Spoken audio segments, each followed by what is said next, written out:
Habang sinasangkot sa ko ang karne, babalatan ko tong mais, yellow corn, sweet corn, yellow corn. Yan. Ilalagay ko sa nilaga. Yan. 4 ang binili ni AJ kasi paborito ni AJ to. Sabi ko, 2 lang ang bilihin niya kasi nga binabudget ko ang pera. Wala talaga, di talaga nagpatinag. 2 lang pinabili ko. 4 pa rin ang binili.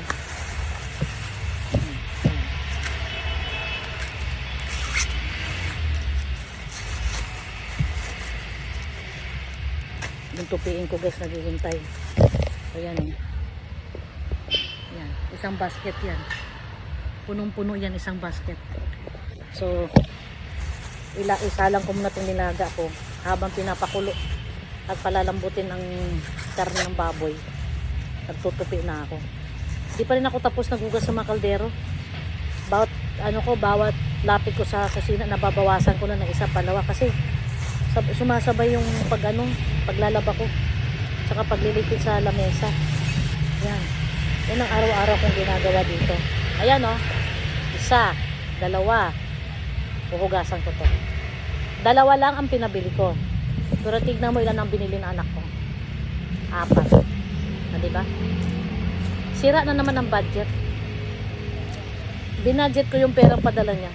Binadala ko. Expected ko yung 200. May sukli pa. Wala na naman. Ang 2 naging 4. So ngayon, tatapon ko tong pinagbalatan natin. Ayan. Dito sa nabubulok. Ayan.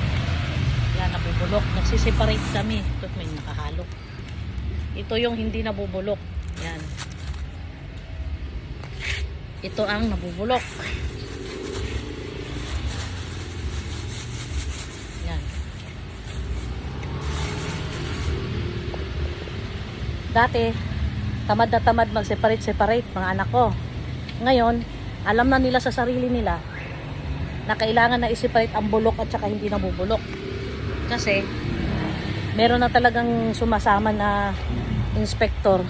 Hugasan ko muna tong mais. May sumasama na inspector sa basura pag kumukuha ng basura. Kahit ilagay mo yan sa black bag, talagang binubuksan nila. Ayan. Hugasan ko.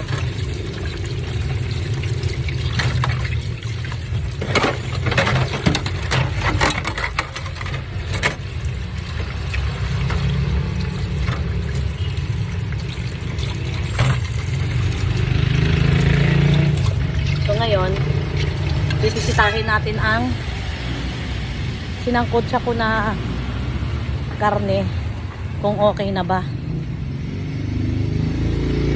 May tubig pa.